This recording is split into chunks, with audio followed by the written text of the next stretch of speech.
Un placer estar aquí participando en este simposio bueno, placer doble porque también lo coordino. Y bueno, mi intervención va a ser breve porque trata sobre una investigación que, que tengo en marcha desde hace un par de años, dedicada a la ética de la investigación en historia, a la vista de la laguna, digamos, que vengo observando, eh, sobre todo en el ámbito, en el campo de la filosofía práctica, de la filosofía moral en España, respecto a la atención de la problemática de la investigación en historia. También pasa con las ciencias sociales, lo cual contrasta con el enorme desarrollo, digamos, de las éticas aplicadas a cuestiones como el medio ambiente, la ética médica, etcétera, ¿no?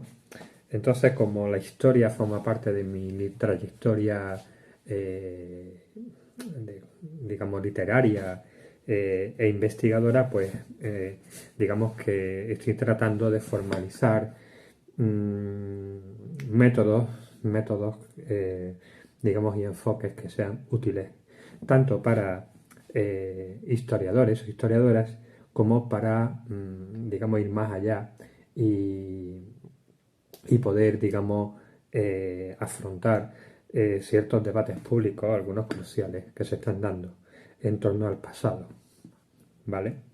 Entonces, mi intervención tiene como digamos, dos partes diferenciadas y una de ellas se divide a su vez en otras dos. Me refiero en este caso, claro, a la cuestión del trabajo, podríamos llamar el oficio de historiar, ¿no? Y el oficio de historiar, digamos que tiene dos patas, ¿no? Por una parte estaría la investigación y por otra estaría la narración y la difusión, ¿no? de lo investigado. Eso va a ser una primera parte de mi intervención.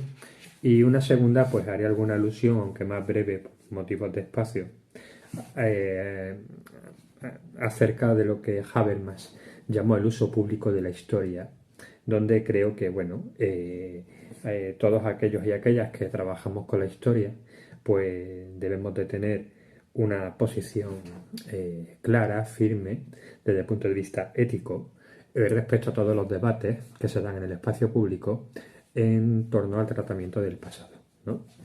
En el primer punto, y esto es algo que desarrollaré con ejemplos concretos eh, en mi texto que entregaré para su publicación, eh, cuando hablamos de investigación o de ética de la investigación, se nos presentan numerosos problemas. Podremos llamarlos, pueden ser recurrentes ciertos fallos morales. Por ejemplo, uno es el plagio, ¿no? Evidentemente, el plagio consciente, o también el autoplagio, usar los mismos textos en diferentes papers o diferentes tipos de publicación. Otro tema a tratarse es el de la autoría fantasma, que es verdad que no es tan frecuente en el campo de las ciencias sociales, especialmente la historia, porque es un trabajo muy individual, a diferencia del campo de las ciencias naturales o las ciencias duras, donde los artículos se firman colectivamente.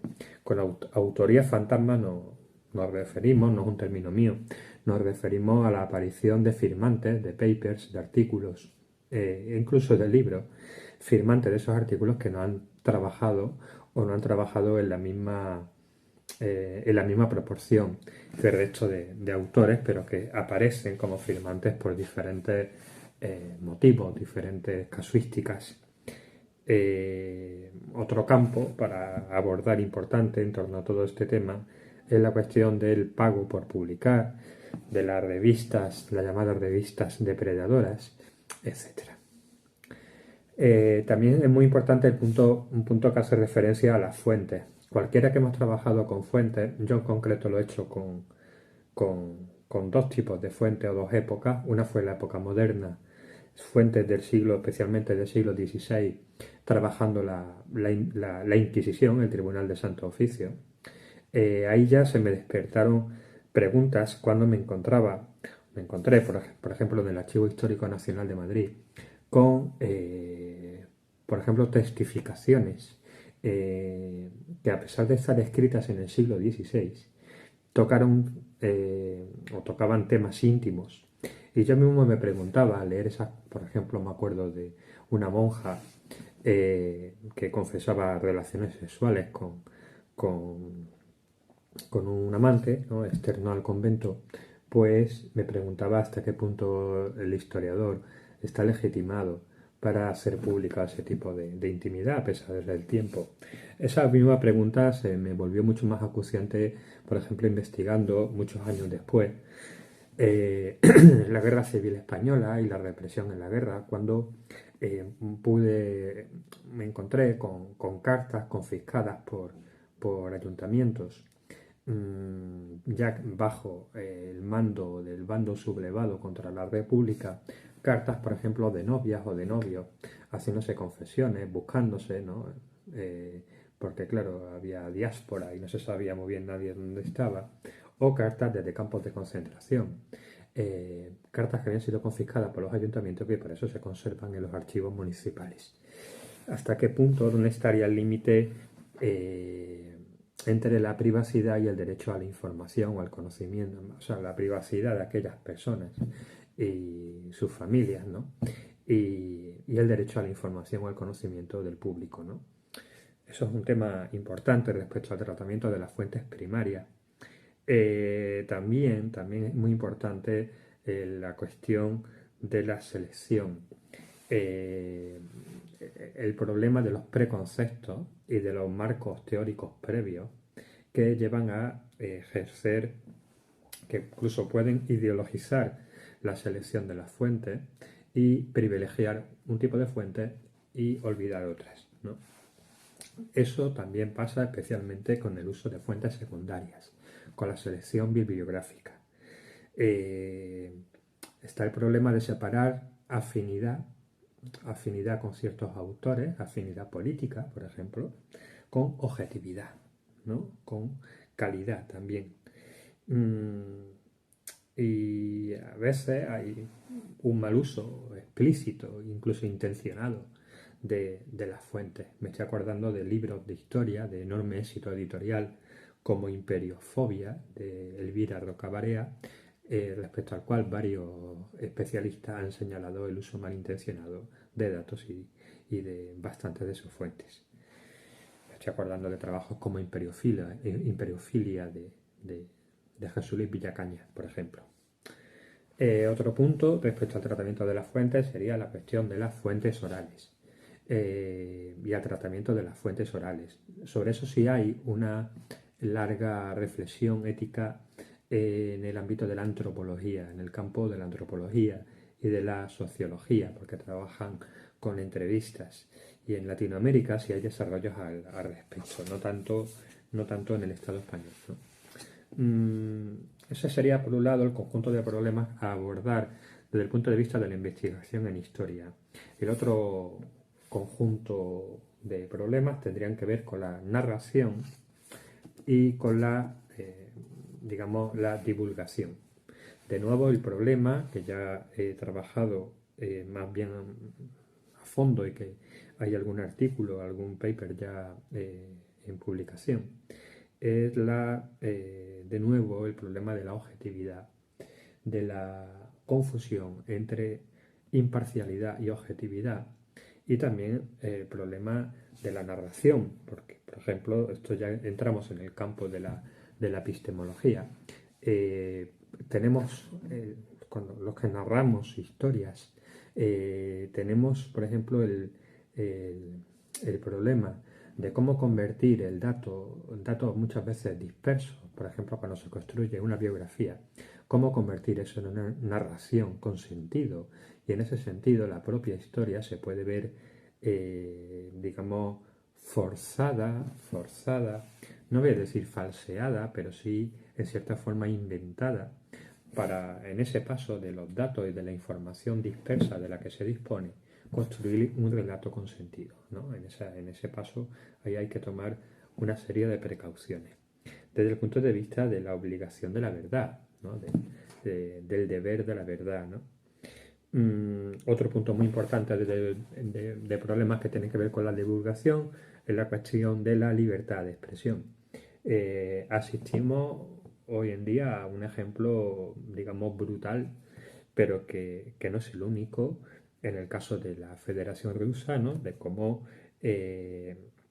se ha perseguido a historiadores, se ha castigado o sancionado a historiadores por denunciar los crímenes del estalinismo, igual que se ha cerrado el memorial, se ha clausurado la ONG dedicada a la memoria que se dedicaba a trabajar el memorial de las víctimas del Gulag, ¿no? Pero el problema de la libertad de expresión también se ha dado en España respecto y la libertad para aportar conocimiento respecto a algunos historiadores que han sido denunciados por familiares, por ejemplo, historiadores que han investigado la guerra civil y han aportado nombres de represores y se han visto denunciados por familiares de esos represores, ¿no? Entonces ahí hay un tema importante que es el de la libertad de expresión, el del derecho a la verdad por parte de las víctimas y el derecho de la sociedad a obtener conocimiento. Pero ¿dónde estaría el límite entre ese derecho y también el derecho de las familias a mantener la privacidad de los pasados o de sus pasados familiares, ¿no? Y aquí hay otro tema importante que es el de la autocensura o el de la autocancelación. Bueno, eh, pienso que estos temas de la investigación y la divulgación se pueden abordar de muchas maneras, los historiadores lo hacen permanentemente, pero opino que la tradición ética, de la ética aplicada, pues permite o aporta herramientas que pueden ser útiles para clarificar estos, estos, estos problemas, ¿no? Este era un conjunto de problemas que tienen que ver con la investigación y la divulgación. El segundo, como apunté al principio, es la cuestión del uso público de la historia, ¿no? Donde está también, digamos, uno de los debates en el contexto que vivimos de polarización política, es un debate que está permanentemente en el espacio político, en el espacio público. El conflicto entre lo que Todorov llamó el derecho a recordar, pero también dijo que el derecho a recordar no es un deber, no hay una obligación de la memoria, frente a la posición clásica de Primo Levi que han defendido otros muchos, por ejemplo en España Manuel Reyes Mate, del deber de la memoria. Entre el derecho a recordar y la libertad de recordar o no, y el deber de la memoria, el deber ciudadano de la memoria, pues ahí hay todo un campo en torno al cual hay mucha literatura, pero poca elaborada desde el ámbito de la ética, de trabajo importante, ¿no? Tenemos que tener claro que la historia se ve sometida a muchos abusos. La historia se usa para las construcciones de relatos nacionalistas, forzando, digamos, la verdad o lo que se sabe, porque la historia es una ciencia inconclusa como cualquier otra. La historia se usa como fuente de derechos de los pueblos, por ejemplo, como fuente de reivindicación territorial. Se está viendo en Ucrania en este triste mes de marzo, ¿no?, de 2022. La historia se ve usada para legitimar discursos políticos o para hacer propaganda política. Entonces, aquí en esta relación de historia, memoria, política, hay un campo amplísimo a trabajar desde la perspectiva de la ética, ya muy trabajado por los historiadores y por algunos filósofos. Y también en el tema del uso público de la historia, no podemos olvidar el problema del patrimonio, del trato, de la relación entre ética y patrimonio, en relación también al turismo cultural, que es otra de las líneas de investigación que vengo abriendo últimamente. Por ejemplo, el problema del patrimonio disonante, es decir, llamamos patrimonio disonante a aquel tipo de patrimonio, por ejemplo, monumentos